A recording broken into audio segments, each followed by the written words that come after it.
बिस्मिल्लाहिर्रहमानिर्रहीम। अस्सलाम वालेकुम। आपका अपना प्रोग्राम सारिफ की आवाज़ मुझ मेज़बान शकील बेग के साथ आप हर पीर मंगल बुध जुमेरात को सुबह 11 बजे से 12 बजे तक ना सिर्फ सिंध पुलिस FM 88.6 पर देखते हैं, बल्कि इसके साथ साथ आप मुझे सोशल मीडिया पर लाइव देख भी रहे होते हैं।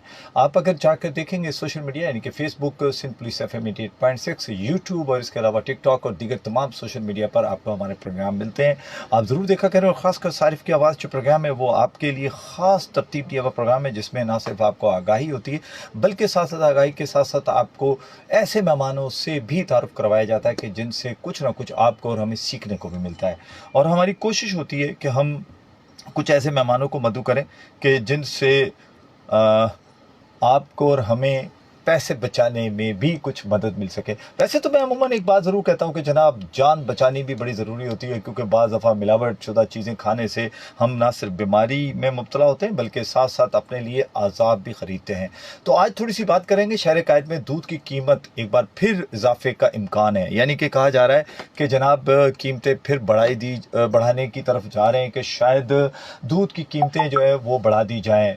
डेयरी फार्मर का दावा है कि चारे की शदीद किल्लत का सामना है इस वक्त, क्योंकि ये सैलाब और ये दीगर जो मामलात हैं डेफिनेटली उसके असरात तो उनके बिज़नेस पे, उनके जो भैंसों के बाड़े हैं उस पर भी ज़रूर पड़ते होंगे। खुराक और तरसील की लागत बढ़ने से दूध की पैदावारी लागत में इजाफा हुआ है, ये डेयरी फार्मर कहता है। जबकि दूसरी तरफ अगर हम बात करें होलसेलर इसमें वो कहते हैं, जिसको ये पेकार का भी नाम देते हैं, यानी कि वो जो मिडल मैन अगर आपने देखा होगा कि इधर से लेके चीज़ बीच वाला कहलाता है, जिसको आप ये कह सकते हैं कि होलसेलर, हमने उसको होलसेलर का नाम दिया है। लेकिन ये वो होता है जो डेयरी फार्मर से दूध उठाता है और दूध उठाकर जाकर रिटेलर की शॉप पर देता है। इसके भी बड़े मसले मसाइल हैं। हालांकि अगर देखा जाए, अगर हम होलसेलर की बात करें तो डीजल की कीमत 300 से प्लस थी, तो तब भी इनकी कीमत इससे कम थी जो आज वो प्रॉफिट दे रहे हैं। उसके बावजूद इस वक्त डीजल की कीमत कम हो चुकी है, उसके बावजूद वो चाहते हैं कि हमारा प्रॉफिट बढ़ाया जाए। उनके भी बहुत सारे इसमें मामला हैं कि जी फलानी चीज़ हमारी इतनी हो गई। इसके अलावा अगर देखा जाए तो गाड़ी जो कीमत है उसकी बढ़ गई, फिर अगर हम जो मेंटेनेंस करवाते हैं तो उसकी कीमतों में इजाफा हो गया। मुख्तलिफ बहुत सारी तवज्जुहात वो पेश करते हैं और उनका कहना है कि जनाब हमारी जो कीमत है, लागत है, उसमें इजाफा किया जाए पर लीटर के ऊपर। और मुझे तो याद है पिछली दफ़ा तो वो 34 रुपीज़ का रेट लेकर आए थे, 1 लीटर के ऊपर 34 रुपए का रेट लेकर आए थे सेकंड टाइम, यानी कि जब कमिश्नर जो थे वो सलीम राजपूत साहब हुआ करते थे, तो उस वक्त वो इस तरह का रेट लेकर आए थे, जिस पे फिर पूरा काम किया गया और पता चला कि ये कितना मन दूध सुबह के टाइम और फिर शाम के टाइम देते। जब उसकी कैलकुलेशन की गई तो बहुत मुनासिब से रेट निकल कर आए थे। लेकिन हर मरतबा जब भी कोई मीटिंग होती है तो होलसेलर एक समझे कि वो कंज्यूमर के लिए एक ऐसी तलवार लेकर बैठा होता है कि जिसमें उसकी ख्वाहिश होती है कि पर लीटर के ऊपर इतना इजाफा कर दिया जाए, बगैर हील हुज्जत हमारी कीमत में इजाफा किया जाए। ये कहते हैं जनाब होलसेलर। अच्छा, फिर होलसेलर के साथ साथ हम चलते हैं रिटेलर की तरफ। अगर हम रिटेलर की बात करें जो जिससे वास्ता डायरेक्ट कंज्यूमर का भी पड़ता है और होलसेलर का भी पड़ता है। बेसिकली रिटेलर जो होता है ना, मुझे ऐसा लगता है कभी कभी मुझे बल्कि मेरे बारे में कह भी दिया जाता है कि शायद मैं रिटेलर को सपोर्ट करता हूँ। सपोर्ट नहीं करता मैं, बेसिकली ये जो रियल बात होती है उसको करने की कोशिश करता हूँ। वजह ये होती है कि रिटेलर जो होता है वो सरकार की कंट्रोल्ड में होता है। असिस्टेंट कमिश्नर हो या मुख्तार कार हो, उसको आसानी से उसको अगर वो रेट ज़्यादा कर देता है या दूध महंगा करता है या सरकारी नोटिफिकेशन से कीमत बढ़ा देता है तो उस पर जुर्माने किए जाते हैं। जबकि उसका कहना होता है कि जो मुझे दूध है वो जो बंदी का मुआहदा हुआ है उसकी बंदी के मुआहदे को तोड़कर होलसेलर कीमत को बढ़ा देता है, तो मैं मजबूर हो जाता हूँ। लेकिन आजकल इस मजबूरी का एक नए तरीके से इस्तेमाल किया जा रहा है कि जो मिलावट नहीं करते दूध में वो क्या करते हैं कि उन्होंने 1 लीटर वाला पैमाना हटा दिया है और वो 500 मिलीग्राम कह लें या मिलीलीटर कह लें, सॉरी मिलीलीटर वाला ग्राम जिसको हम 500 ml भी कह सकते हैं, वो पैमाने रखे हुए होते हैं। अच्छा, उसको जब वो उठाते हैं निकालते हैं ना तो उसमें वो दूध को कम करते हैं। ये चूंकि मेरे पास खुद फुटेज भी है और इसके अलावा मैंने जाकर दुकानदार से इस पर बात भी की और उसका कहना है कि जी बात यह है कि बंदी के रेट बढ़ा दिए गए तो मैं क्या करूं, मैं बहुत मजबूर हूं। तो मैंने उसको फिर सूरह रहमान का भी एक बताया कि किस तरीके से अल्लाह ताला ने इस पे बारे में कहा। फिर उसके बाद साथ अगर हम बात करें मिलावट की, तो बहुत सारे ऐसे दुकानदार भी हैं कि जो पानी का या कुछ भी केमिकल कह लें उसका इजाफा भी डालकर दूध बेचते हैं, क्योंकि वो कहते हैं जी हम कीमत नहीं हमें जो मिल रही है होलसेलर से। तो अगर कंज्यूमर की शिकायत पे रिटेलर के ऊपर जुर्माने किए जा सकते हैं, तो मैं समझता हूँ रिटेलर को भी चाहिए कि वो आगे बढ़े। और इस पे बरमला कई मीटिंग्स में, मैं 2013-14 से इस कमेटी का हिस्सा हूँ, तो हमेशा जितने भी कमिश्नर्स आए तो वो एक ही बात करते हैं कि जी आप इनकी शिकायत भी हम तक लेकर आए, अगर ये होलसेलर आपके साथ ज्यादती करते हैं तो हम इनको भी जुर्माने करेंगे। बल्कि अगर मैं गलती पे ना हूं तो मुझे याद है सलीम राजपूत साहब ने इसके ऊपर बहुत ज़बरदस्त क्रैकडाउन्स भी किए थे, और ये कोई ढकी छुपी बात नहीं है, जिसके बाद बाकायदा बैनर्स लगाए गए थे और होलसेलर ने प्रॉपरली फिर रिटेलर्स को उस रेट पे देना शुरू भी कर दिया था। तो जब तक मेरा ख्याल है कि इसमें जो मुझे लगता है कि सारे काम में एक डेयरी फार्मर और रिटेलर ये एक तरफ रह जाते हैं, होलसेलर इसमें एक अहम किरदार अदा करता है, क्योंकि उसने वहां से दूध लेना है और फिर वो दूध को यहाँ तक पहुंचाना है। मिलावट वाला आंसर, दूसरी बातें इस पर भी हम बात करेंगे, फिर कीमतें किस तरीके से कंट्रोल की जाती है इस पर भी बात करेंगे। आज का ये प्रोग्राम बड़ा खास है और जो सुनने वाले हैं इसके ऊपर सवाल भी कर सकते हैं। और आज चूंकि मेरे जो मोअज़्ज़ज़ मेहमान आज यहाँ तशरीफ़ लेकर आए हैं, और उनकी एक बड़ी ख़ास बात होती है कि वो जब मीटिंग्स में भी बैठे होते हैं तो उनका एक बड़ा अच्छा सा जुमला होता है कि जनाब ये देखें ना, कंज्यूमर वाले बैठे हुए, ये क्यों नहीं चीज़ों को कंट्रोल करते, इनका काम है इसको कंट्रोल करना। बड़े मासूमाना अंदाज में वो ये बात करते, तो आज हम ही उनसे ये जवाब भी मांगेंगे। आप तर्जमान हैं जनाब All Karachi Milk Retailer Welfare Association के अब्दुल वहीद गद्दी साहब, अस्सलाम वालेकुम। वालेकुम सलाम, बहुत शुक्रिया जी शकील साहब, आज आपके अल्लाह का बड़ा करम। हमेशा माशाल्लाह मेरे ख्याल 12-13 से आपसे मेरी मुलाकात है और काफ़ी तल्ख कलामी भी होती रहती है हमारी, लेकिन अलबत्ता वो बेसिकली एक सब्जेक्ट पे होती है। उसके बाद आपके साथ हमेशा बहुत शफकत वाला मामला रहा, आपने हमेशा, बल्कि मैं यहाँ पर ये भी बताऊँ कि अगर मैं अभी भी इनसे थोड़ी देर पहले एक बात कर रहा था कि आप लोगों से हमने सीखा भी है। आज अगर हम आप लोगों से बात करते हैं ना तो उसमें आप लोगों का एक कह लें कि एक ये भी किरदार रहा कि आपने हमें सिखाया भी बहुत कुछ। बिल्कुल। अच्छा जी, प्रोग्राम को आगे बढ़ाते हैं और फिर मुझे इंतज़ार भी रहेगा आपके सवाल का भी, आप बिल्कुल कर सकते हैं, लेकिन पहले मैं सवाल करूंगा ताकि मैं चाहूँगा कि अब्दुल वहीद गद्दी साहब पहले उन सवालात का जवाब दे दें कि जो मैंने समझ लें कि सोच विचार के साथ रखें कि जनाब कि इन शहर कराची तकरीबन कोई 2.5 से 3 करोड़ का है, गद्दी साहब शहर है ये, और इसमें मुझे नहीं पता कि कितना लाखों लीटर दूध फरोख्त होता है। एक कह लें कि आपके डेयरी फार्मर्स मेरे साथ थे तो उन्होंने टीवी शो में कहा कि पहले 55 से 60 लाख था, अब 70 लाख लीटर शहर कराची में दूध आता है, जबकि शहर कराची को जो ज़रूरत है वो इसके डबल की दूध की है। तो ये कैसे पूरा करते हैं फिर हम दूध? सर देखिए जी, इसमें तो सबसे पहले जिम्मेदारी बनती है इदारा शुमारियात की। वो शुमारियात का इदारा इस चीज़ का तयन करे कि कराची को कितने दूध की ज़रूरत है। सही। अब कोई फार्मर हो, मेरे से भी आप पूछेंगे तो मेरे पास भी कोई कंफर्म फिगर नहीं होगा, मैं भी हवा में मार दूंगा आपको कि जी 5 लाख लीटर आता है या 4 लाख लीटर आता है, ऐसा कुछ भी नहीं है जी। ये जब तक वो उसको क्या नाम है उसका इदारा शुमारियात कंफर्म नहीं करेगा तो ये मसला हल नहीं होगा। अब आ जाते हैं, आपने कहा कि जी अगर इतना दूध फ्रेश मिल्क आ रहा है तो बकाया दूध कहाँ से पूरा हो रहा है? जी जी। उसका सिंपल सा जवाब है टेट्रा पैक है, डब्बा पैक है। उसके अलावा अक्सर कम्युनिटीज जो हैं वो मिला के एक दूध आता है, शायद आपकी नज़र में ना, जी हमने इस्तेमाल भी किया बचपन में। कुछ कम्युनिटीज वो इस्तेमाल करती हैं, कुछ वो पाउडर क्रीम भी लेते हैं। फुल के अक्सर क्योंकि अब महंगाई का दौर है, हमारा दूध लेना उनके लिए ज़रा मुश्किल हो जाता है, तो जब पत्ती खरीदने जाते हैं तो उसके साथ वो सूखा दूध भी ले लेते हैं। हालांकि वो जानते हैं कि ये बच्चों की सेहत के लिए मुनासिब नहीं है, मगर माशी हालात यहाँ तक पहुँच गए हैं कि दानिस्ता तौर पे सारिफ जो है मजबूर है कि अपने बच्चे का पेट तो उसने भरना है। अब अगर 6 बच्चे हैं, 6 प्याले दूध चाहिए उसको, तो हमारा उसको 220 रुपये का दूध चाहिए ऐसे ही। अब अगर वो सूखा दूध लेके जाता है तो 30 रुपये में उसका काम हो जाता है, तो 30 रुपये में जाएगा या 220 में जाएगा। अच्छा, लेकिन इसमें आपने बड़ी ईमानदारी के साथ बात की है, मुझे बड़ी खुशी होती है और हमेशा मैं बड़ा हैरान भी होता हूँ इनसे बातचीत करके कि ये स्ट्रेट फॉरवर्ड सी बात करते हैं। अच्छा, अब वो 30 रुपये वाला दूध लेके जा रहा है, 30 रुपये में बीमारी नहीं लेके जा रहा है? जी बिल्कुल, मैंने कहा ना आपसे कि वो उसको पता है, डब्बा पैक दूध हो या ये सूखा दूध हो, ये पिलाने वाला, अब जैसे अब ये नीडो वगैरह वो भी उनकी अप्रोच में नहीं है। अच्छा ठीक है, अब जैसे वो अगर वो कोई कंपनी का डब्बा हाई क्वालिटी का डब्बा लेता है तो वो भी उनकी पहुंच से दूर है, तो जाहिर है फिर वो लूज पाउडर जो है ना वो लेते हैं, और जानते हैं जो पढ़े लिखे समझदार लोग जानते हैं कि ये सेहत के लिए मुनासिब नहीं है, मगर बच्चों का पेट तो भरना है। बिल्कुल सही है जनाब, बच्चों का पेट भरना है। और मैंने कल भी अपने प्रोग्राम में ये बात की थी कि जनाब होता क्या है कि जब आप खुदा ना खास्ता सस्ती चीज़ें परचेस करते हैं और जो कि आपको भी नहीं इल्म होता, उस सस्ती की जगह आप मौत ख़रीद के लेके जाते हैं। और फिर मासूम बच्चे जो होते हैं, आप उनको अगर ये फुल क्रीम और ये वो, मुझे याद है कि बलूचिस्तान कोयटा में क्रैक डाउन किया गया था और जिसमें कराची का बहुत बड़ा चैनल भी गया था और इत्तेफाक मुझे भी हुआ था, जिसमें जितना भी दूध जब पकड़ा गया था तो वो पता चला कि इंडिया के रास्ते किसी तरीके से स्मगलिंग होता हुआ वहाँ तक पहुँचा था। और फिर उसके बाद एजेंसीज ने उसको वहाँ से ना सिर्फ लेफ़्ट करवाया, बल्कि उसको जब चेक करवाया गया तो वो टोटली बीमारियों से भरा हुआ था, यानी कि वो सिर्फ और सिर्फ बीमारियां पैदा करने के लिए था और उसका कोई फ़ायदा नहीं था।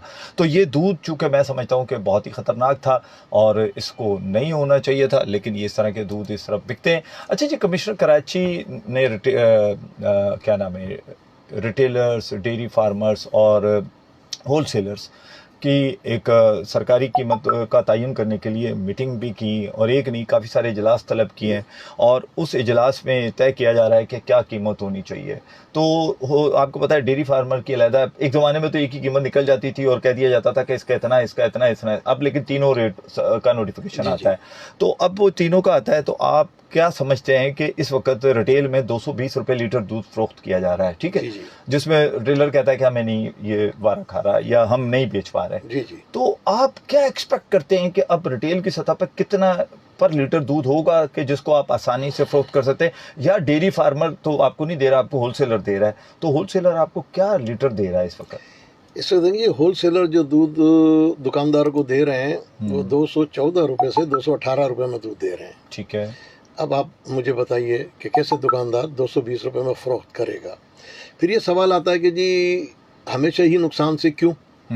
उस नुकसान को कवर करने के लिए बाई प्रोडक्ट होते हैं, जिसका बाकायदा जब हमारी कास्टिंग करते हैं कमिश्नर हाउस में, वो कुछ परसेंटेज हमारे नफ़े में से वो माइनस कर देते हैं कि जी आप ये डबल रोटी भी बेचते हैं, अंडे भी बेचते हैं, ये भी बेचते हैं। तो इस तरह करके ये गुज़िश्ता 16 माह से बहुत ही मुश्किल हालात में रिटेलर इस वक्त गुजारा कर रहा है। ठीक है, नहीं मैं वो सही है आप कह रहे हैं। मेरा मकसद ये कहने का है, मेरा सवाल ये है कि आप क्या समझते हैं कि इस वक्त दूध शहर कराची में आप 214 से 218 रुपये पर लीटर ले रहे हैं, जी जी, तो आप कितने में फरोख्त कर सकते हैं?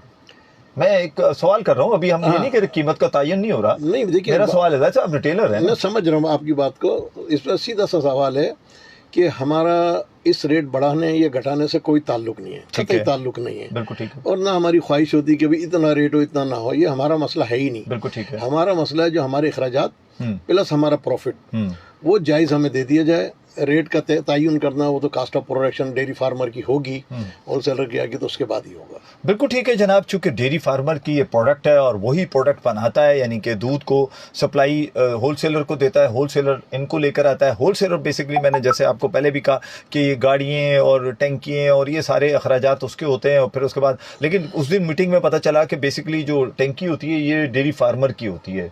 उस दिन ये भी एक बात पता चली, जबकि जो टैंकी हैं ये जंग आलूद हैं। ये सवालिया निशान बेसिकली छोड़ के जाता हूँ सिंध फूड अथॉरिटी के हवाले से कि सिंध फूड अथॉरिटी इस पे क्या काम कर रही है, उनको किस तरीके से काम करना चाहिए। मुझे याद है कि एक डायरेक्टर जनरल आए थे सिंध फूड अथॉरिटी के, आगा फ़खर साहब, उन्होंने बड़ी तेज़ी से इस पे काम किया था, लेकिन क्या वजह हुई कि चूँकि वो चले गए। तो होता ये कि जब कोई चला जाए तो वो काम को ख़त्म कर दिया जाता है, फिर उसको पसे पर्दा छोड़ दिया जाता है। तो ये एक मैं समझता हूँ बड़ी ज़्यादती है। अच्छा, एक चीज़ और बताइएगा, चूँकि गद्दी साहब मैं पिछले दिनों देख रहा था मई में दूध की कीमतें बड़ी नीचे गिरी हैं, यानी कि ओपन मार्केट में 2800 रुपये मन पे दूध गया और 3500 पे आया, फिर दोबारा 2800 पे 26। मैं अच्छा, मुझे किसी ने गलती से उस ग्रुप में ऐड कर दिया था, गलती हो गई उससे।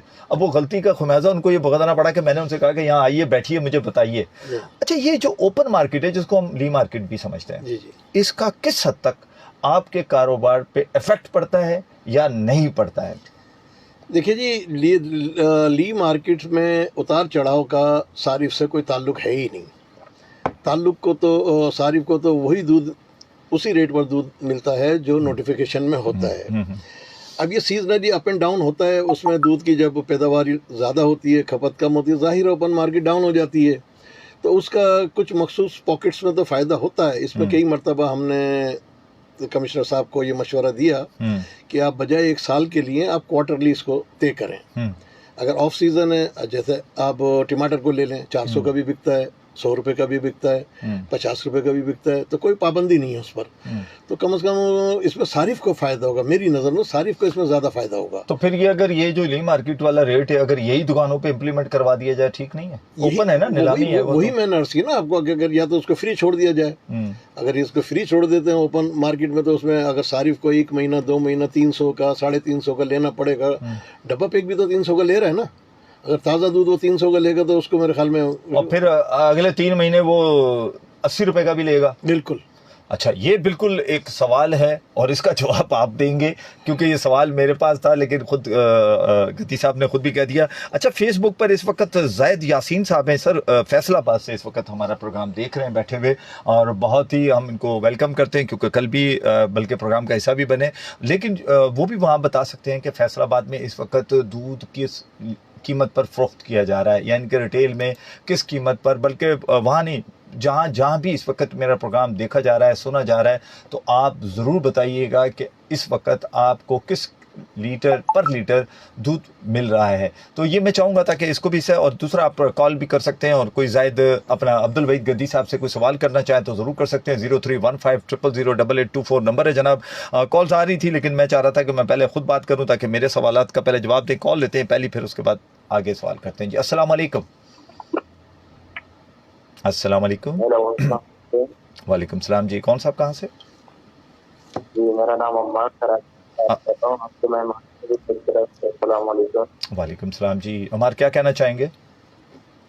सर, दूध के हवाले से यही कहना चाहेंगे कि ये जो डेयरी फार्मर हैं वो बिल्कुल प्योर दूध देते हैं। ठीक है। जो होता है उसके अंदर मिलावट करके आगे रिटेलर को देते हैं। अच्छा, आप कहते हैं कि होलसेलर बेसिकली इसे मिलावट करता है, आप ये कहना चाह रहे हैं? यानी कि वो जो गाड़ियों पे लोड करके लाते हैं, तो मुझे लगता है कि जो रिटेलर होता है, मुझे खैर ओपन मार्केट का तो नहीं पता, लेकिन रिटेलर इसको मेरे ख्याल चेक करता है। इसका वही साहब से जवाब लेते हैं, क्योंकि वही साहब रिटेलर भी हैं, और सबसे बड़ी बात है कि दूध को मेरे ख्याल है वो डेयरी फार्मर भी हैं या रहे हैं, तो वो इस चीज़ों को बेहतर जवाब दे सकते हैं। क्योंकि मैंने सुना है कि इनकी बाकायदा पॉइंट्स बने होते हैं जहाँ पर जब दूध उतरता है ना दुकान पे, तो उसको बाकायदा चेक किया जाता है। जी, बाकायदा चेक किया जाता है, लेकिन ऐसे कुछ पार्टियों के अंदर ऐसे कुछ होता है मिक्स करते हैं, जिनके अंदर मिलावट हुई होती है, वो एक दुकानों पे हो सकती है, जिनको कम रेट में जा रहा होता है। अच्छा, ओ, ये आपने बड़ा टेक्निकल सवाल किया है, और मैं समझता हूँ बड़ा लॉजिक है आपके सवाल के अंदर। बिल्कुल ठीक है, जवाब लेते हैं वही साहब से इसका। सुनते रहिएगा प्रोग्राम को। जी सर। जी, क्या कह रहे हैं? वो ये कह रहे हैं कि होलसेलर जो है ना, और सब नहीं कह रहे, वो कह रहे हैं कि कुछ दुकानदार, इसमें कोई शक नहीं है, जो क्वालिटी का दूध लेते हैं वो चेक करते हैं, उनके पास इसका है, लेकिन कुछ ऐसी दुकानें हैं जो कम कीमत पर इन्हीं दूध होलसेलर से लेते हैं, वो मिलावट शुदा, जैसे भी पिछले दिनों गाड़ियाँ पकड़ी भी गई हैं। इस सवाल का जवाब मैं पहले भी दे चुका हूँ कि ये सारिफ को खुद सोचना चाहिए कि जब सरकारी कीमत बहुत छान पटक के बाद 220 रुपये तय की गई है, तो 160 या 180 रुपये में उसको दूध कैसे मिल रहा है? नहीं, 220 वाला भी बात दफा मिलावट वाला देता है, ये तो हमने खुद पकड़वाया है, हमने तो 220 वाले को भी पकड़वाया है। देखिए, उसमें होता है काली भेड़, हर उसमें होती है। हम बार बार आपके सामने, कमिश्नर साहब के सामने भी पॉइंट उठाते हैं कि इनके, जैसे कमिश्नर साहब ने इस मीटिंग में कहा कि हम जो ये एक मुहिम चलाना चाहते हैं, हमने कहा वेलकम, हमें खुशी होगी, क्योंकि हम जिस प्लेटफॉर्म को रिप्रेजेंट करते हैं वहाँ एक स्लोगन है हमारा कि सारिफ को दूध मिले मिलावट से पाक पूरे नाप के साथ। बिल्कुल ऐसे ही, ना कि मिलावट पूरे नाप के साथ। लेकिन काश सारे दुकानदार आपके साथ हो। आपकी तो एसोसिएशनें बहुत सारी हैं। जी जी जी, अल्हम्दुलिल्लाह। जो हमारे जो रजिस्टर्ड मेंबर हैं, वहाँ कहीं भी किसी टाइम हम चैलेंज करते हैं कि हमारी गैर मौजूदगी में चेक करें, तो इंशाल्लाह ताला आप मुतमईन होंगे। एक कॉल और लेते हैं जी। अस्सलाम वालेकुम। अस्सलाम वालेकुम। वालेकुम सलाम जी, कौन साहब कहाँ से? ज़हूर। जी ज़हूर साहब, क्या कहना चाहेंगे? सर, ये है कि ये कुछ दुकानों में, शहर में भी है और मुख्तलिफ इलाकों में ये बैनर भी लगाए होते हैं उन लोगों ने, और स्पीकर भी जो है इनके ऐलानात होते हैं कि 1 किलो दूध पर 1 किलो दूध फ्री या आधा किलो फ्री या कोई चीज जो है रख लेते हैं।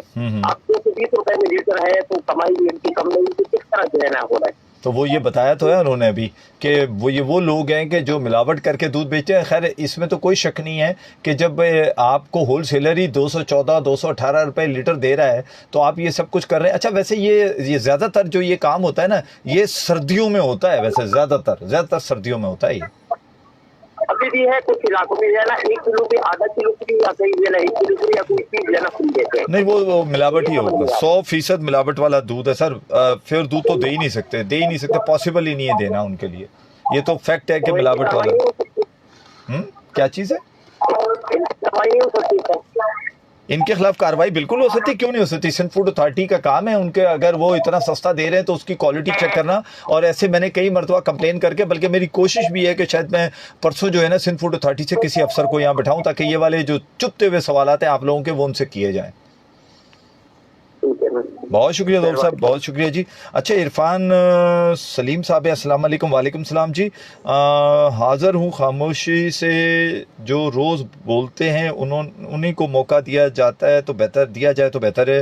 इरफान सलीम साहब आप भी कोई सवाल करना चाहें बिल्कुल कीजिए, हम आपको इंशाल्लाह ताला अब्दुल वहीद गद्दी साहब यहाँ तशरीफ़ फरमाएं, हम कोशिश करेंगे कि आपका जो भी सवाल है उसका जवाब ज़रूर लिया जाए। इसके अलावा अब्दुल शकूर खत्री साहब है, अस्सलाम वालेकुम। बेग साहब क्या हाल है जनाब? अल्लाह का बहुत करम है और बिल्कुल ठीक ठाक है जी। कॉल लेते हैं। कॉल जी, अस्सलाम वालेकुम। अस्सलाम वालेकुम। वालेकुम अस्सलाम जी। कौन साहब कहाँ से? यासीन बात कर रहा हूँ फैसलाबाद से। कैसे हैं आप सब? ठीक जी जाहिद यासीन साहब आपको वेलकम करते हैं फैसलाबाद से। क्या कहेंगे आप, क्या दूध की कीमत है इस वक्त पर लीटर? मैं टॉपिक से हटके बात की थी, आज आपका बड़ा अच्छा मौजूद है। देखिए छोटी सी मिसाल देता हूँ कि अभी आपने बात की कि अगर एक चीज जो कॉस्ट आती है 200 रुपए, तो मार्केट में वो चीज 150, 160, 170 की है, डेफिनेटली उसमें मिलावट होगी, उसमें कोई 2 नंबर होगी, तभी मार्केट में आएगी। पहली बात है जी, वो हमको देखना है।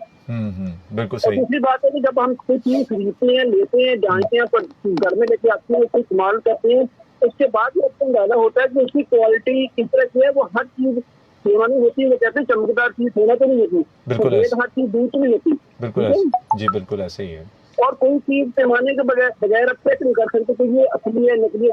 बात है यहाँ पे इतनी पहचान हो बात ये है कि अगर तो हमने खिलाफ कोशिश करनी है, डरना है, तो ये सारी चीजें खत्म करनी होगी।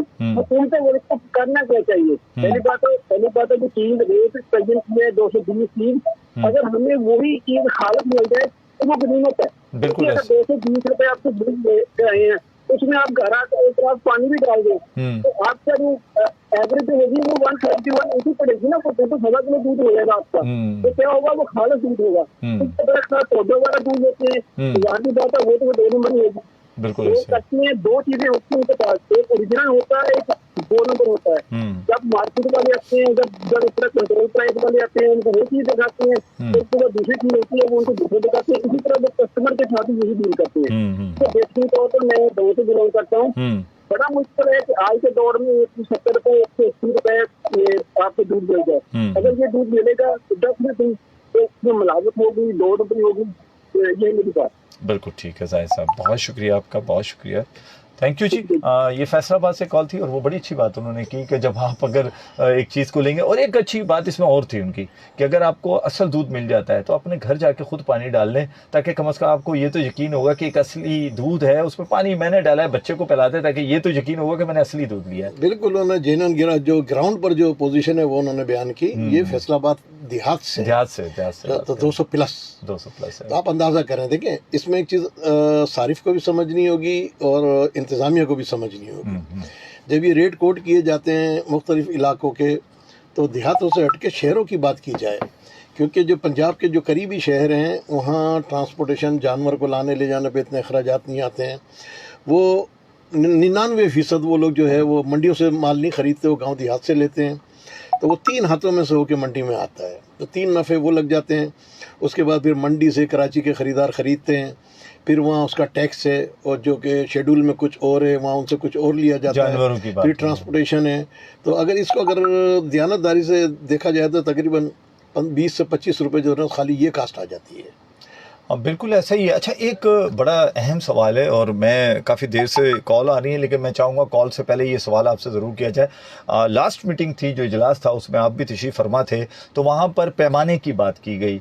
ये पैमाना वो है कि इसमें आप दूध हमें देते हैं सारिफ को 1 लीटर का, फिर 500 मिलीलीटर का, फिर शायद एक पाव वाला 250 मिलीलीटर, जिसको हम पाव कह लें या बेसिकली तो कहें 250 मिलीलीटर होता है। तो ये पैमाना आपके बकौल आपने उस मीटिंग में ये कहा कि अब ये चेक नहीं किया जाता, बल्कि बगैर चेक किए ही आपको सर्टिफिकेट दे दिया जाता है। ये क्या मामला क्या है ये?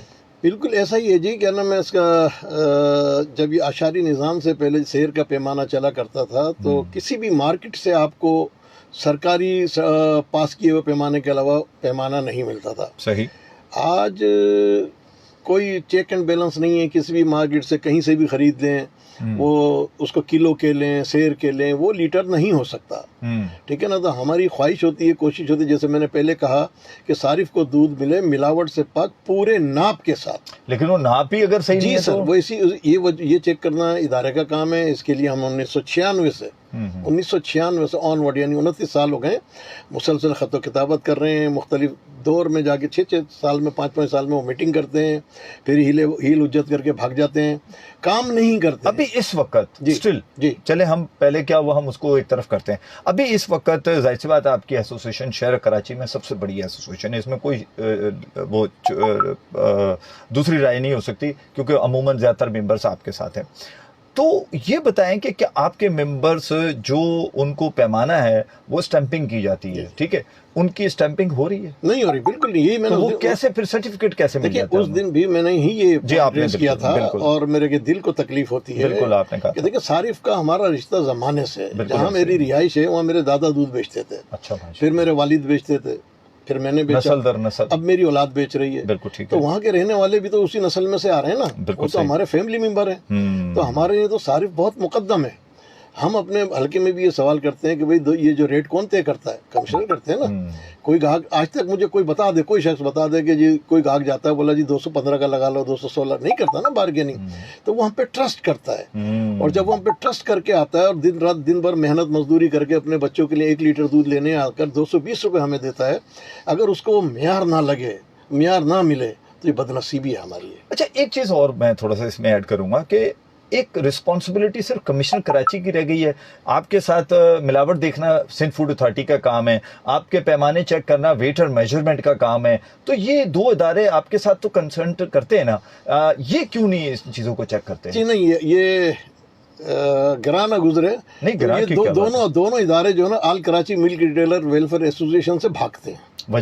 वजह ये कि अल्हम्दुलिल्लाह हमारा नेटवर्क, हमारी खतो किताबत इतनी मजबूत और कानूनी होती है कि इनके पास कोई जवाब नहीं होता। तो सर्टिफिकेट कैसे मिल जाता है? सर्टिफिकेट तो ये वो चल रहा है ना काम। कैसे? कौन सी गिदड़ सिंगी आपके पास अलादीन का चिराग है जो आपको सर्टिफिकेट मिल जाता है? सर नहीं, वो तो खुद आते हैं ना। नहीं, खुद आते हैं तो जब ना वो उसका स्टैंपिंग करते हैं, ना आपका पैमाना चेक करते हैं, ना कुछ करते हैं, तो कागज दे के चले जाते हैं। देखिए ना, इसमें जहाँ तक मैं अपनी जात की बात करूंगा, मेरी दुकान पर अगर कोई वो आता है तो मैं कहता हूँ आप ये लेकर जाएं और इसको स्टैम्प करके लाएं। तो कभी कभार नहीं, आपके पास दूसरों की भी तो शिकायत आती है, आप अकेले अपनी बात ना करें ना, आप तो जनरल बात करें, जो कमिश्नर हाउस में आपने की थी। मैं बता रहा हूँ कि जैसे भाई मैं उनको फोर्स करता हूँ कि सर्टिफिकेट नहीं, साथ में आप ये स्टैम्प भी करके लाएं। नहीं, आपके उसी जवाब पर कमिश्नर साहब ने एक्शन लिया कि वेटर मेजरमेंट को बुलवाया जाए, उनसे जवाब तलबी की जाए कि बगैर देखे, बगैर उसके सर्टिफिकेट कैसे देके चले जाते हैं। तो सर मैं वही तो पूछ रहा हूँ, वो कैसे देके चले जाते हैं? कौन सी आपकी दूध की दुकानदारों के पास गिदड़ सिंगी है या अलादीन का चिराग है कि वो रगड़ते हैं और वो आके दे जाते हैं? वही अलादीन का चिराग है जो हर बैंक में चलता है। चले जनाब, जवाब मिल गया कि ये वो कौन सा अलादीन का चिराग है। एक कॉल और लेते हैं, फिर बात करते हैं जी। अस्सलाम वालेकुम। अस्सलाम वालेकुम जी। वालेकुम अस्सलाम जनाब। शेख साहब, मोहम्मद नवाज बात कर रहा हूँ इंडिया टाउन से। जी मोहम्मद नवाज, क्या कहना चाहेंगे? आपके मेहमान को भी अस्सलाम वालेकुम, दिल के आगाइयों से। वालेकुम सलाम। सर आप आए तो हम लोग को खुशी हुई, आप इस प्रोग्राम में आए। हमारा मसला ये है, हमारे को दूध अभी तक कोई प्योर मिल नहीं रहा है। 220 में भी मिल रहा है, वो भी पानी में मिल रहा है। कोई एक औरंगी टाउन में मैंने सर्वे किया, वहाँ से 160 रुपए दूध लिया अभी कल रात को। मतलब दूध में पानी मिलावट हुआ तो 50,000 रुपए जुर्माना होगा। दूसरे दिन वो दूध लेकर गया तो वो वापसी नहीं किया, दूध पटा हुआ निकला, पानी वाला। इनको आप क्या कह सकते हैं, ये लोग पाउडर अंदर मिला के वो मशीन में पिसा के लस्सी भी 50 रुपए गिलास दे रहे, औरंगीटोन ये शानी दीगर पे। ठीक हो गया। अच्छा, यहाँ ये जवाब सुनते रहिएगा, अब आपको बताएंगे। गद्दी साहब बताइए जी। यहाँ मैं अपने तमाम सारिफ से मुद्दबाना गुजारिश करूँगा कि आपकी सहूलत के लिए All Karachi Milk Retailer Welfare Association ने कराची के मुख्तलिफ इलाकों में 4 लैब बनाई हुई हैं। उसके अलावा भी और प्राइवेटी तौर पे लोगों ने भी लैब बना ली हैं। तो आप अपना जिससे भी दूध ले रहे हैं, आप पैसे दे रहे हैं, उसको अपने खून पसीने की कमाई दे रहे हैं।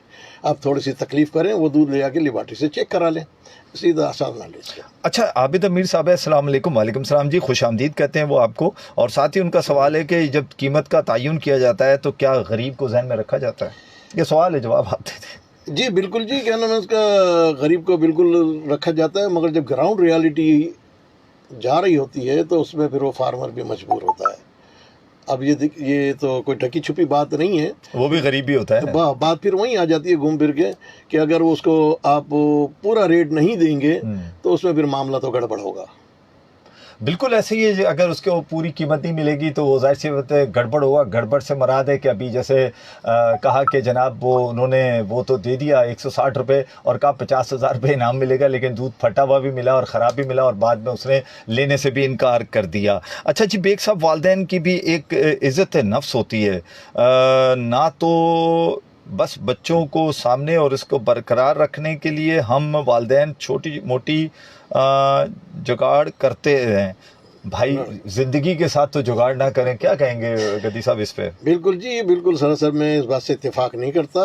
आज अगर आप 10 रुपये बचाते हैं, खुदा ना खास्ता मेरे मुंह में खाक, अगर बच्चे को कोई प्रॉब्लम होती है तो फिर हज़ारों में नहीं, आजकल लाखों रुपए लग जाते हैं। तो इसके लिए मेरी यही एडवाइस होगी कि खुदारा ज़िम्मेदार दुकानदार से दूध ख़रीदें और कीमत को ना देखें, मियार को देखें। अच्छा जी, मोहम्मद ख़ान जतोई साहब हैं, ये दरगाह जोक शरीफ से।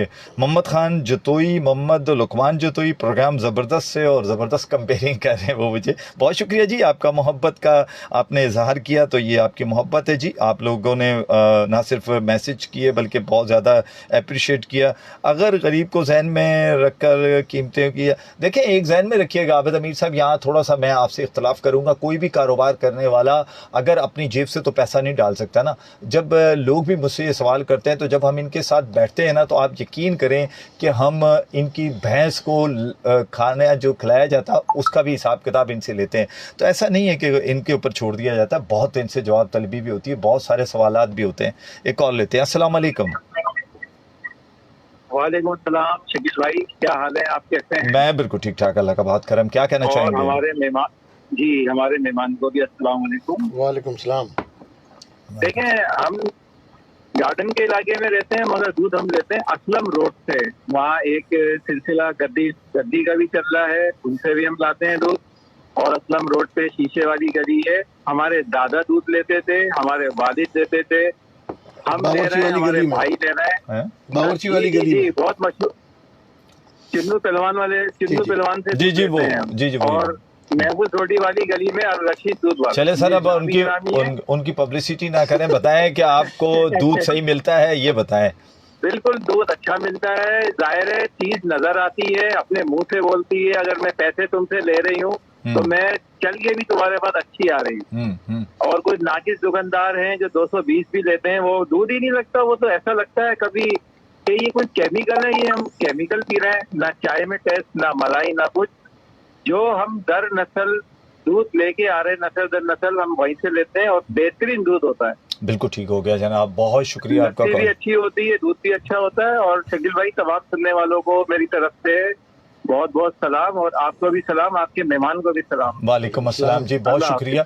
अच्छा वहीद गद्दी साहब, अभी मेरे बैठे बैठे एक जहन में एक आ रहा था कि कोई हम इस तरह की स्ट्रेटजी आपकी एसोसिएशन के साथ मिलकर बना लें कि एक आप हो जाएं, एक हम हो जाएं, हम इसको लीड कर लेते हैं आपके साथ मिलकर, और इसमें हम वेटर मेजरमेंट को साथ मिला लेते हैं, हम इसमें सिंध फूड अथॉरिटी को साथ मिला लेते हैं, और इसके अलावा जिस एरिया में जाएं वहाँ के डिप्टी कमिश्नर को साथ देते हैं, यानी कि कमिश्नर कराची होंगे।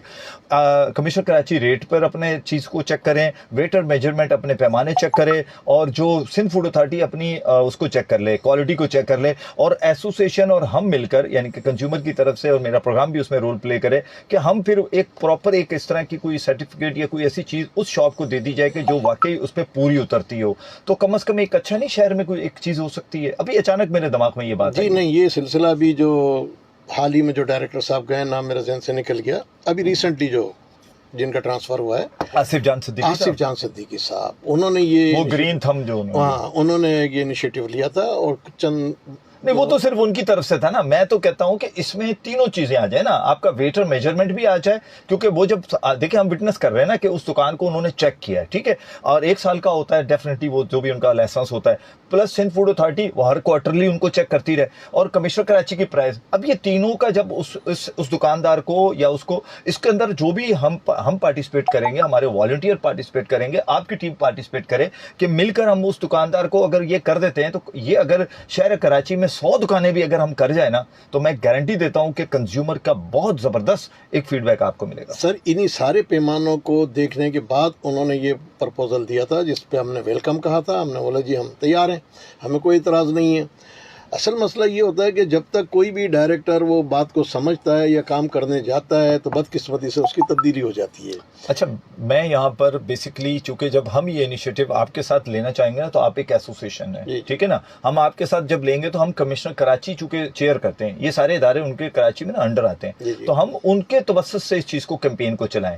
उससे फायदा देखिए, आपके ऊपर एतमाद बढ़ेगा, लोगों का एतमाद बढ़ेगा कि वो जैसे आपने देखा होगा सर्विस होती है, 3S होता है, सर्विस भी और मतलब सेल भी और सब कुछ होता है। तो आपके पास 3 वो मिल जाएगा जनाब, इसमें कमिश्नर कराची की प्राइस भी सही है, इसमें वेटर मेजरमेंट भी ठीक है, और इसमें क्वालिटी भी ठीक है। तो किसी दुकानदार को अगर देखे ना, अगर फूड अथॉरिटी दे के जाती है थम, तो किसी एक को दे के चली जाएगी, लेकिन उसमें पैमाना तो नहीं होगा ना, उसमें चेक किया हुआ सब चीज चेक करने के बाद उन्होंने नहीं, वो ऐसा पॉसिबल नहीं है। हमारे से बात हुई थी, नहीं, उनके लिए पॉसिबल नहीं है, क्योंकि वो उनका वेटर मेजरमेंट से कोई ताल्लुक नहीं है। वेटर मेजरमेंट सिंध गवर्नमेंट का एक अलहदा है, और मेरे यहाँ प्रोग्राम उनके डायरेक्टर करके गए थे, डॉक्टर साहब आए थे यहाँ पर और प्रोग्राम करके गए, जिसमें उन्होंने थम दिखाया भी था यहाँ पर बैठ के कि जी ये थम हम उनको देंगे जिनकी क्वालिटी अच्छी होगी। तो खैर एनीवे, अच्छी चीजें, अच्छा काम करेंगे तो मैं समझता हूँ इसका फायदा ना सिर्फ आपको दुकानदारों को होगा बल्कि सबको होगा।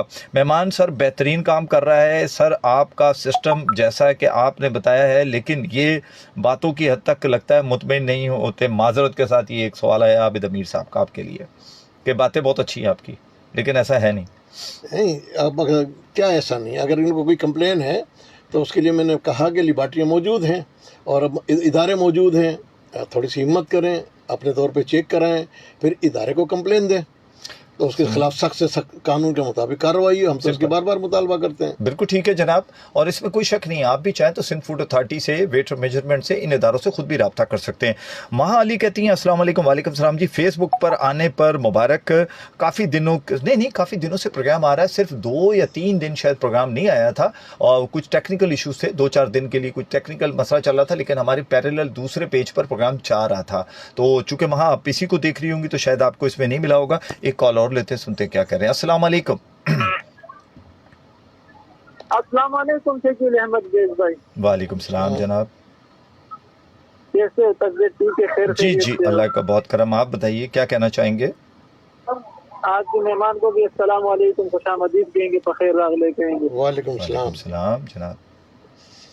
जी मैं ये कहूँगा शकील भाई, दूध तो हमारे इलाके में भी अवेलेबल है, और हम जो है ना उमूमन बाड़े से लेते हैं, तो बाड़े नहीं होते हैं जी, तो वहाँ का थोड़ा बेहतर होता है, ज्यादा तो नहीं होते, लेकिन ओवरऑल दुकानों में तो जो पानी डालते हैं और बाड़े के जो हिसाब होते हैं ना, जो उसके टाइमिंग होते हैं, रात को भी ताज़ा आता है और दिन को भी ताज़ा आता है। कितना लीटर देता है बाड़े वाला आपको?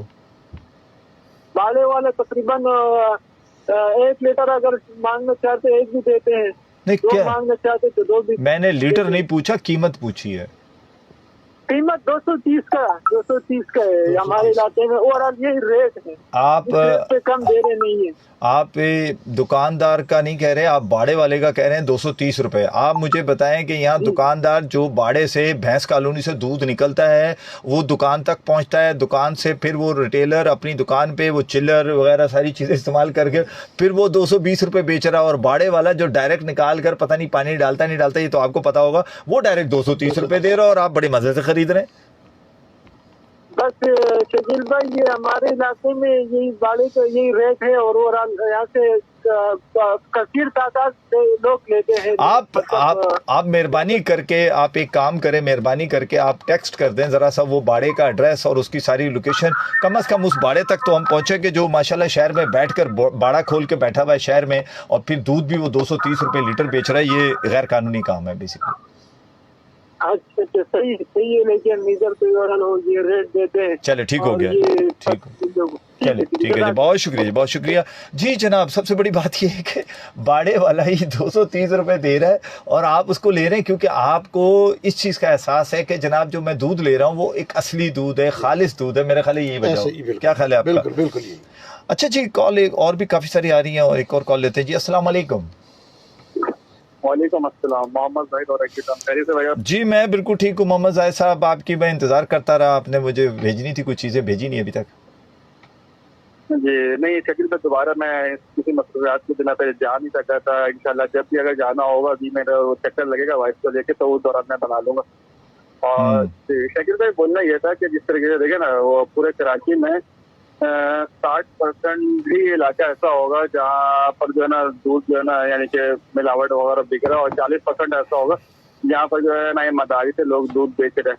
तो फिर जब 60% जो है ना जब गलत ही दिख रहा है तो उसमें कंप्लेन क्या करना, उसका तो उनको खुद को ही जो है ना इदारे को जो है ना हरकत में आनी चाहिए।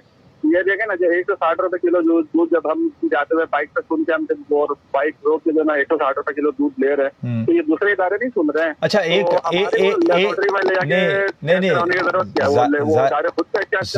जाहिद साहब एक आप बताइए, आप पढ़े लिखे शख्स हैं ना, आप मुझे एक बात बताएं, सरकार का रेट है 220 रुपए, कोई अगर आपको सस्ती चीज दे रहा है तो आपको भी तो पता है कि वो 2 नंबर दे रहा है, तो आप क्यों ले रहे हैं?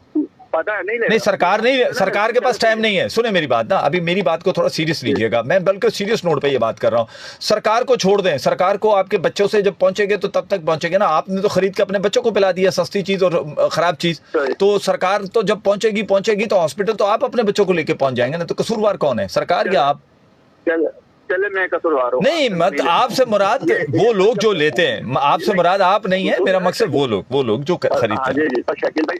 गलत है, मैं गलत है। सरकार कब उठेगी, कब बेदार होगी? ये 160 किलो आते नहीं, 2.5 साल तक जो ना ये दिख रहा है।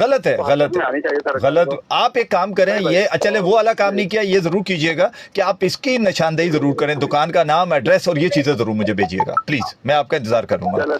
जनाब बात यह है कि हम खुद भी अगर अपने हाथों से मौत खरीदें और फिर उसके बाद जिम्मेदार किसी और को ठहरा दें तो कसूरवार कौन? आप अपने हाथ से मिलावट शुदा चीज़ खरीदें और सस्ती खरीदें और फिर कहें कसूरवार कौन, तो जिम्मेदार कौन? बात यह है कि जिम्मेदारी आपको और हमें भी लेनी पड़ी होगी। ये नहीं कि सारा उठा के मलबा हम इन पे डाल दें। ये अगर गलत है तो ये सस्ता बेचेंगे तो कसूरवार ये हैं। तो सस्ता हम खरीदते क्यों हैं? इसलिए कि हम अपने पैसे बचाना चाहते हैं। लेकिन उन्होंने खुद कहा कि आप फुल क्रीम का दूध ले दें, 30 रुपये लीटर पड़ेगा, ऐसे कहा ना आपने कि 30, 40, 50 रुपए लीटर पड़ जाएगा। लेकिन आप बच्चे को क्या दे रहे हैं? जहर। तो फिर कौन कसूरवार है? माँ बाप है ना बेचारे। मैं इसलिए कहता हूँ कि महंगाई के मारे नहीं, बिल्कुल जी बिल्कुल। मैंने जैसे पहले अर्ज किया कि मजबूर ये 6 बच्चों के साथ अगर वो हमारा दूध लेंगे तो उनका सारा बजट आउट हो जाएगा। बिल्कुल वो नहीं कर पाएंगे, वो मजबूरन वो 6 प्यालों कलर आ जाएगा। वो वालिदैन को भी पता है कि ये गलत चीज़ है, मगर माशी हालात से वो मजबूर है। ऐसे ये माशी हालात से मजबूर है। राना आदिल साहब है जी, कह रहे हैं किस नंबर पर कॉल करें जी? 0315000884 नंबर है जनाब, इस पर कॉल कर सकते हैं। जाजेब हैं जी, अस्सलाम वालेकुम रहमतुल्लाहि बरकातहू। वालेकुम सलाम जी सर, आपको भी सलाम, आपके मेहमान को भी सलाम सर। ये आपके मेहमान साहब जो क्या कह रहे हैं आगे, असल में इतना बड़ा मैसेज है जो हैं, एक सवाल गोल ये कर गए कि आपने पूछा कि आप पैमाने जो हैं वो तो सही हैं, लेकिन आप को जो कागज़ वो ही पूछना चाह रहे हैं कि जनाब आप कोई उनको जो अदारा जो बगैर कुछ किए आपको कागज दे जाता है, वो गोल क्यों करके उसका जवाब क्यों नहीं दे रही? जवाब तो मैंने दे दिया। नहीं, उनका मतलब है कि आप खुल के बताएं कि वो चले जी, मेरा ख्याल है इतना बता देना भी काफ़ी होता है। ये भी एक उनकी हिम्मत है, वरना लोग ये हिम्मत भी नहीं करते। ये तो गद्दी साहब हैं जिन्होंने इतनी हिम्मत कर ली है कि जनाब वो अदारा क्या करता है वो उन्होंने बता दिया। एक और लेते हैं, कॉल सुनते हैं जी। अस्सलाम वालेकुम। वालेकुम अस्सलाम। शकील अहमद बेग साहब, नाज़िम दरवेश गुलबार कराची से बात कर रहा हूँ। मेहमान को भी दिल की गहराई खुशामदीद कहूँगा। वालेकुम दूर से सलाम। आज बात हो रही है। देखे जी, नहीं, जी। सबसे पहले मैं फार्मर जो है वो तकरीबन कहता है कि जी पीछे से चारा महंगा, चारा कोई महंगा नहीं, चले जी महंगा भी हो गया, लेकिन ये सालों साल का अपना स्टॉक करके रखते हैं। मैंने खुद अपनी आंखों से जाके देखा है। अच्छा, अब आ जाता है कि जी पेट्रोल महंगा हो गया, डीजल, पेट्रोल महंगा या डीजल सस्ता भी हो जाता है, तब भी ये लोग कौन सी कमी करते हैं? कोई कराची के अंदर चंद दुकानें ऐसी होंगी जिनके पास खालिश और मयारी और पैमाइश बिल्कुल सही होगा, बाकी सब 2 नंबर ही है जितनी भी है। मैंने अपनी आंखों से देखा है। बहुत शुक्रिया जी। जी, आबिद अमीर साहब है, न्यू कराची थाने के पास एक दुकान है। ये 1 किलो आधा किलो दूध बेच रहा है और बड़ी सतह पर, और इतना बेकार दूध है कि मैंने खुद लिया है। सर आप नोट फरमा लीजिए ना, ये बता रहे हैं कोई दुकान है वहाँ पर, कोई न्यू कराची में थाने के पास है और ख़राब दूध सेल किया जा रहा है। नज़ीर खोसो साहब है जी, बलूचिस्तान सोबतपुर से, वो प्रोग्राम देख रहे हैं, प्रोग्राम को बड़ा पसंद किया जा रहा है। यानी कि इस वक्त पाकिस्तान का हर कोना, हर गली, हर शहर में इस वक्त सारिफ की आवाज़ सिंध पुलिस FM 88.6 पर ना सिर्फ सुना जा रहा है बल्कि देखा जा रहा है। और चूंकि आज मेरे साथ मेहमान हैं, आप तर्जमान हैं कराची रिटेलर वेलफेयर एसोसिएशन के, और सबसे बड़ी बात है कि शहर कराची की मेरे ख्याल है कि सबसे पुरानी एसोसिएशन है आपकी, और ना सिर्फ पुरानी है बल्कि मैंने देखा है कि हमेशा से बड़े एक्टिव भी होते हैं। कॉल्स इस वक्त आ रही हैं, लेकिन मैं चाहता था कि कॉल्स से पहले सवालात हैं। महा अली कहती हैं, फिर उनका एक मैसेज आया हुआ है, कहाँ चला गया, एक मैसेज और था। चलिए जी, बात हम एक कॉल और ले लेते हैं। अस्सलाम वालेकुम। वालेकुम अस्सलाम जी। गनीशा बात कर रहा हूँ अमेरिका से। जी गनीशा साहब, क्या कहना चाहेंगे जनाब? ये शकील भाई, आपको ये बताना चाह रहा हूँ कि आज अगर हम दूध जो है ना, अगर भैंस के तन से जो ले लें ना, तन से, जी जी, तो वो भी धन से निकाल दे तो क्या पड़ेगा? अच्छा, ये जो झाड़ू वाले हैं ना, ये भैंस के खून में जो ना जहर मिलाते हैं, इंजेक्शन लगाते हैं। जी जी, इंजेक्शन लगता है, बूस्टर लगता है। जी जी, बूस्टर लगता है, वो दूसरा एक और इंजेक्शन है। जी जी, वो जहर वो है, पानी जहर नहीं है, जहर वो है। ना वो उबल के खत्म होता है, ना जो ना पानी, तो चलो आपका 1 कप जो है ना ज्यादा हो जाएगा। वो जो जहर है ना भाई, वो बहुत खतरनाक है। ठीक है ना? तो ये इसलिए मानना चाहिए कि जो साहब हमारे मेहमान को सलाम, मेहमान से माफी चाहता हूँ, खड़ा कलामी माफ हो। नहीं नहीं, आपका तो सवाल है वो तो नहीं, उनकी वैसे तो नहीं, आपका जायज हक है, आप बात सवाल कर सकते हैं। लेते हैं, जवाब भी ले लेते हैं। मेरे के पास नहीं होता है सब कुछ, सब बीमारी वाली होती है। ये अल्लाह खैर करे, बस ये लोगों पे क्या वो हुआ है, हुजूर सल्लल्लाहु अलैहि वसल्लम की दवा है, वरना ये कौम का क्या हाल होता। बिल्कुल सही फरमाया आपने जी, बिल्कुल सही फरमाया। आपकी मेहरबानी का आप ऐसे अच्छे अच्छे प्रोग्राम करते हो, आपका शुक्रिया। बहुत शुक्रिया जी आपका भी। अच्छा जी, ये वैसे बेसिकली ये जो इंजेक्शन है, इस पे वैसे तो पाबंदी है, सुप्रीम कोर्ट से भी ऑर्डर्स हुए, हाई कोर्ट्स ने भी किए, फिर उसके बाद कमिश्नर कराची भी इस पे पाबंदी, हर तरह से पाबंदी है, लेकिन हकीकतन आज भी बूस्टन का या जो भी इंजेक्शन कह लें, उसका इस्तेमाल आज भी, ऑक्सीटोक्सिन कहते हैं, क्या कहते हैं, वो आज भी उसका इस्तेमाल हो रहा है। ये क्यों नहीं रुकता ये इस्तेमाल? ये तो जिम्मेदार अथॉरिटीज बताएंगे ना कि अगर ये बंद है तो कहाँ से आ रहा है।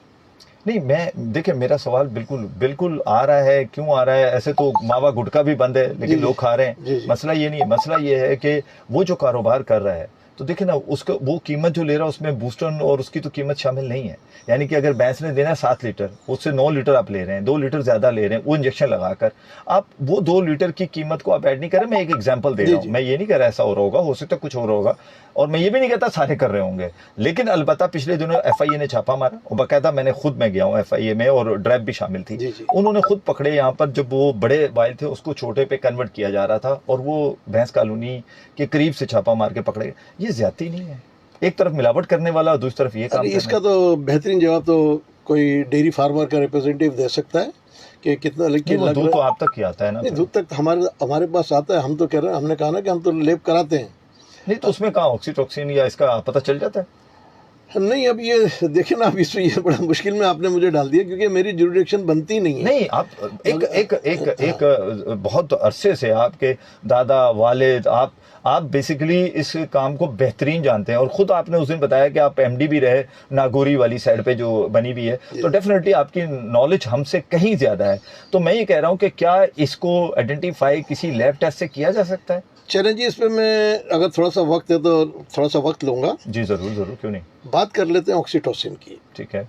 ऑक्सीटोसिन शहर के जैसे जैसे शहर बढ़ता गया, टाइम की मजबूरी होती गई, लेबर की परेशानी होती गई, तो फार्मर मजबूरन ऑक्सीटोसिन पर आ गया। नहीं तो मैं जब फार्मर खुद था तो 250 जानवर में बमुश्किल 1 या 2 जानवर को मजबूरी में लगाया जाता था। नहीं तो उसको देसी तरीके से हम कर ले, क्योंकि टाइम काफ़ी होता था। अब चूँकि टाइम का मसला है, लेबर नहीं मिलती, उसी 45 मिनट के अंदर सारा प्रोसेस पूरा करना है, तो इसके लिए बारहा हम यही कहते हैं कि जैसे पहले ये इटली से आता था, जर्मन से आता था, वो बंद हो गया, तो लोकल कंपनियों को बनाने की इजाज़त क्यों दी जा रही है? वो बना रही हैं जी, जो अरबों रुपए कमा रही हैं। नहीं तो वो तो कहते हैं किसी और चीज़ के लिए इस्तेमाल होता है, बेसिकली भैंस के लिए। बिल्कुल वेटनरी के लिए उनकी, आप अगर पहले पता होता तो मैं वाइल्ड ले आता, उसमें लिखा होता बाकायदा। ये तो एसिड, ये लोकल कंपनियां इस वक्त बना रही हैं, और ये मैं समझता हूं, मैं अपने प्रोग्राम से, ये बहुत बड़ी ब्रेकिंग न्यूज़ है। ये अब्दुल वहीद गद्दी साहब ने बताया है कि लोकल कंपनियां बना रही है, और बाकायदा लिखा हुआ होता है वेटरनरी के लिए। तो वेटरनरी के लिए ऐसा तो नहीं होता कि जब वो बच्चा की पैदाइश होती है उस वक्त तो नहीं लगता है? उसमें ना लिटरेचर होता, ना वो डिटेल तो नहीं लिखते हैं, मगर चूंकि अरसे से चला आ रहा है कि ऑक्सीटोसिन। अब आ जाते हैं बूस्टन पे। ये बूस्टन एंट्री हुई है 1990 में। ठीक है। कंपनी ने इलाई लीली के जो पूरी दुनिया में डिस्ट्रीब्यूटर है, एलन को कंपनी, उसने इसके ट्रायल पाकिस्तान में फैसलाबाद ज़रा यूनिवर्सिटी के निगरानी में कराए। तो उसमें 4 महीने का एक जो सेशन था वो मेरे पास भी हुआ। पहले 21 दिन का हुआ, फिर 4 महीने का मेरी निगरानी में हुआ। ठीक है। जब वो सेटिस्फाई हो गया, गवर्नमेंट ने इजाज़त दे दी, उसका इस्तेमाल बढ़ गया, तो आज वो जहर कैसे हो गया? बिल्कुल सही है, ये सवाल तो है, लॉजिकली आपका सवाल है। अच्छा, जाते जाते आवाम को क्या मशवरा देंगे? दूध की कीमतें किस हद तक ले जाने का प्रोग्राम है, ये बताते हुए। नहीं जी, देखिए, हमारी तो अगर दिल की बात सुने तो हमारी तो ख्वाहिश होती है कि ऐसी चीज़ हो कि कास्ट ऑफ प्रोडक्शन में कमियां हैं, गवर्नमेंट को किसी चीज़ में सब्सिडी दे और फार्मर को फैसिलिटेट करे, उसके मसाइल को सुने, उस मसाइल को हल करने की कोशिश करे। जैसे ही टैक्सेस वगैरह में मैंने बताया, जो कि बड़े टैक्स नहीं कहेंगे, उसको गुंडागर्दी कह देंगे, और इसमें मामला बड़े संगीन चल रहे हैं। 2 डिस्ट्रिक्ट में एक ही टैक्स 2 डिस्ट्रिक्ट वसूल कर रहे हैं, तो तकरीबन 10 से 15 रुपए का तो चलते चलते बता दें। डेयरी फार्मर का तो आपने बताया, होलसेलर जो डीजल की कीमतें कम हो चुकी हैं फिर भी वो पैसे बढ़वाना चाहता है, क्या वजह है? देखिए, उनके जो जेन्युइन जो मसाइल है ना, उस पर कमिश्नर साहब को तवज्जो देनी होगी। मैं बार बार इसका इशारा देता हूँ। होलसेलर के क्या होलसेलर मसाइल जरा बता दे जल्दी से, क्योंकि 30 सेकंड है मेरा। वही बताएंगे ना कि क्या मसला है। मैं आज के प्रोग्राम में ये जरूर एक कह लें कि कमी रह गई होलसेलर वाली। मैं कोशिश करूंगा कि होलसेलर को भी बिठाऊं इस कुर्सी पे लाकर, और उससे ज़रूर पूछूं कि डीजल की कीमत कम हो चुकी, आपकी कीमतें क्यों ज़्यादा होती जा रही हैं, ऐसे कौन से रीज़न हैं, और वो टंकियाँ जो कि जंग आलूद हैं उनमें दूध क्यों लाकर शहरियों तक यानी कि सार्फिन तक पहुंचाया जा रहा है। ये एक तल्ख सवालात हैं जो डेयरी फार्मर और होलसेलर जवाब देगा। इंशाल्लाह इस प्रोग्राम को आगे कंटिन्यू करेंगे, सिंध फूड अथॉरिटी को भी बुलाएंगे ताकि उनसे भी जवाब लें। आज का प्रोग्राम कैसा लगा इस पर कमेंट्स करके बताइएगा। इंशाल्लाह कल एक नए इशू, नए जज्बे के साथ हाजिर होते हैं। बशर्ते हयात पाकिस्तान जिंदाबाद।